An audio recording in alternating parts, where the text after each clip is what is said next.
everyone, so today I wanted to share this layout with you. This is the 12 by 12 for the pocket page from the last video, and what I've got left over is some embellishments that I had from doing the pocket pages that I'm bringing over, and I've got this piece that I cut out from a 12 by 12 from Kaisercraft's Happy Snaps collection. So I'm just playing around with the way that these photos are going to go, and I decided to put that one at the top because I can cover more of the bottom photo, and then I'm going to have the portrait off to the left. I think that this portrait kind of looks a bit strange off to the left on its own, so I decided I'm going to use a photo frame and crop it down a little bit. The other photos, I guess the idea behind this layout is that I was trying to get some photos of these emperor penguins, and most of the time they were moving about and I didn't get a very good shot, and this particular portrait photo, it was like the penguin was posing for the photo, so this is the one I really want to showcase as, you know, the picture perfect one, whereas the other one they were sort of waddling around or turning their head in the wrong direction, or you know, another one would walk in front of the one I was trying to take a photo of. So I think that it's quite good. It just worked out that way, that the perfect shot that I got was a portrait, whilst the other ones that I had were landscape. So just, this is a Heidi swap frame, and I've just trimmed, it's a 4x4 frame with rounded edges, just white, and I've just trimmed the photo down so that it will fit within that frame. So now that I've decided that's sort of where things are going to go, I'm just going to adhere it all down. I did punch out some circles using my circle punch from the paper pad previously, or from the 12 by 12 papers previously, and so they're the ones that you can see at the top. Plus I've got my bowl of little embellishments, and this was just ones that I pulled out before I started doing the 2-page spread of things that I thought might coordinate well with the colours that I wanted to use on this layout. So just adhering those photos down, and this piece was all one piece that I cut from a 12 by 12, as I said, and I'll just adhere that over the top to create a bit of interest on the right hand side. So this is a substitute for using like a pattern paper behind or anything like that. Just creates that little bit of layering. It looks like there's washi tape stuck to it, and I just really love the piece itself. Looks really good. It doesn't, I guess it makes it much simpler to embellish a layout because it already has a whole lot of interest to it once you've adhered that down. And I originally had cut it out off camera, but obviously didn't do a great job because now you see me trimming it just a little bit more, neatening up the edges. I didn't leave a white border, which means that as soon as you have a little bit of white showing, you do tend to notice it, and I know it will bug me later if I don't fix it now. So just doing that, and now adhering down that photo that I gave the frame to. And I've got this sort of strip that I'm going to use as part of the embellishments, sort of, I guess, coordinates well, I think, with the film strip on the right hand side, and so I'm just going to cut that down a little bit. I'm starting to think about where I'll embellish, and when I first start out I think I'll just embellish down the the left hand side of the photos, simply because that right hand side is already quite busy with the paper that's there.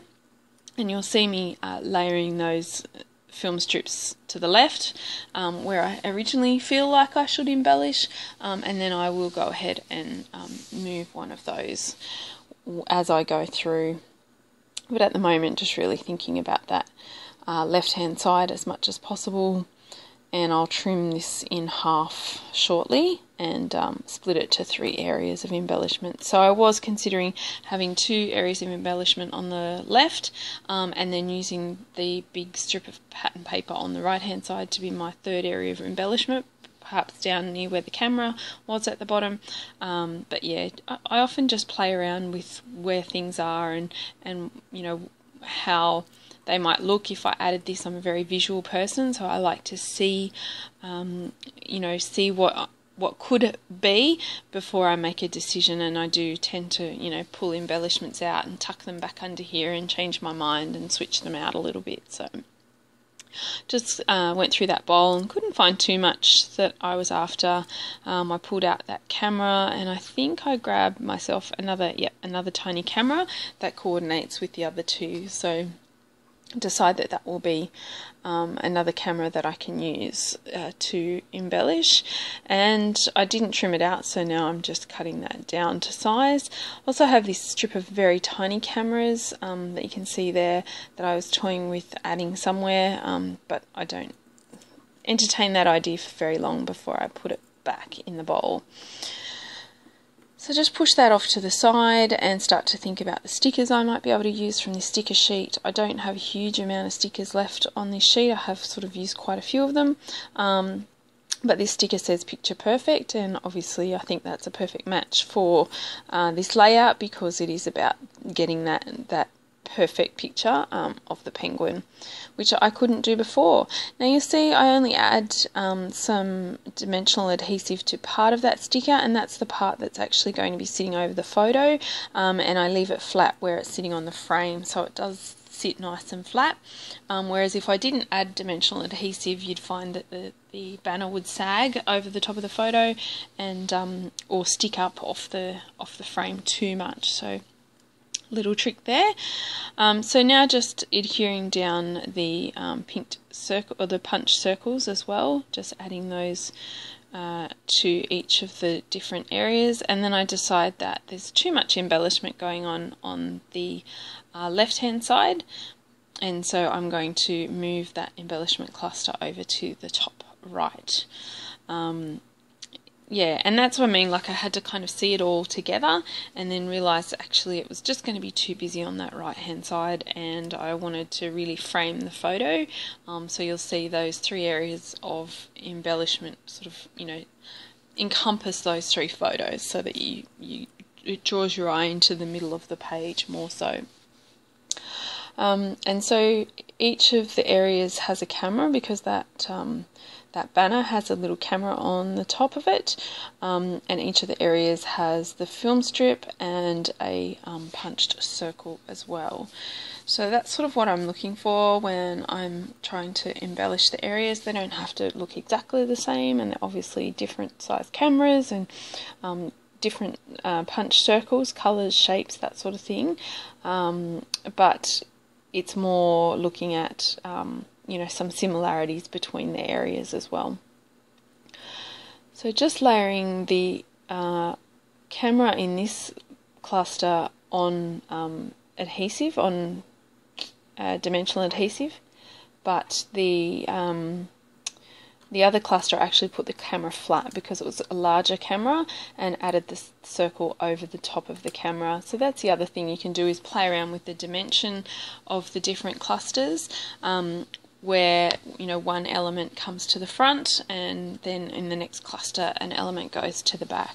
And often enough that's influenced by the size of the element that's in the embellishment. So for example, where that banner is, it's sort of behind the punch circle because the banner is slightly bigger than the punch circle.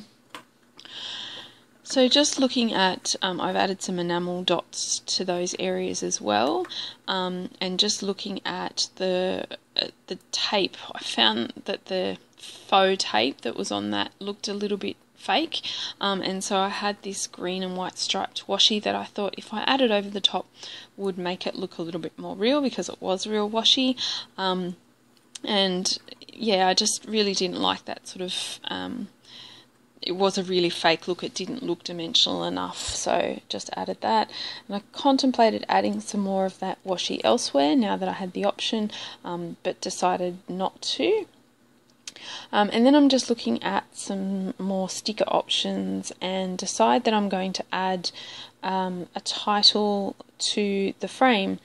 And just looking at the letters that are available, making sure I have enough letters. As you can see, I've already picked a few of them away, so making sure I have enough letters to add to the frame. And the reason I decided to do this was I looked at the frame and thought it was quite stark white, and particularly on a white background it wasn't really standing out enough for me, so just deciding to add a little bit more to that, and the title I'm adding is Strike a Pose, and I find that I stick it down and then I do fiddle around with it a fair bit.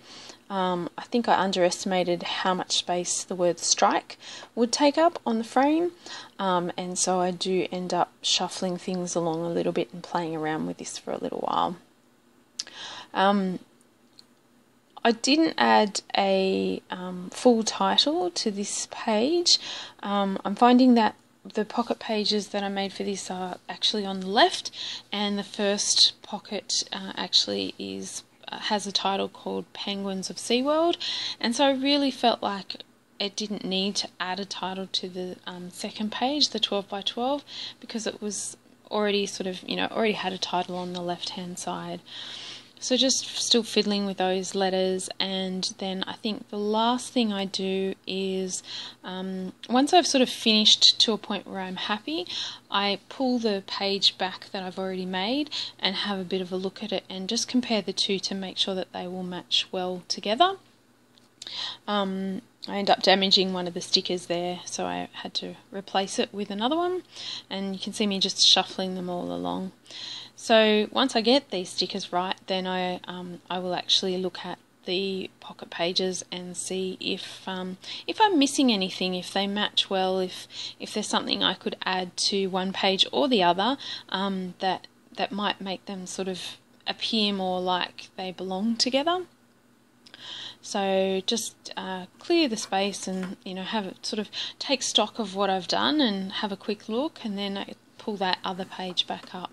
So just grabbing that page now, I think, and comparing side by side, and I'm pretty happy with the results. But one of the things that stands out is that I've got that really sort of dark or hot pink on the pocket pages, and I don't really have any of that on the 12 by 12. So I pull out some enamel dots and then decide I can't find what I'm looking for, so I pull out the whole drawer and start rifling through, and I've got this little sheet of a few pink ones left over, and I'm just making sure that that's a good match with those hearts. I don't have any more of the hearts, but I can definitely add some of these pink ones. So just adding some extra pink ones to each of the embellishment cluster areas. And originally I was only going to add one, and I think I'll go back and add a second one. So because there's already one in each of the cluster areas in either a blue or a green, it means that each area will end up with 3, and I'm happy with that sort of balance. I guess I add one more and think, oh, one on its own looks okay to me, but 2 looked a bit funny to me, so that's why I went back and added a 3rd for each area. So I hope you enjoyed this video. Check out the still shots at the end. Thumbs up if you liked it, and if you'd like to see more, please subscribe to my channel, and I'll catch you in the next video. Thanks for watching.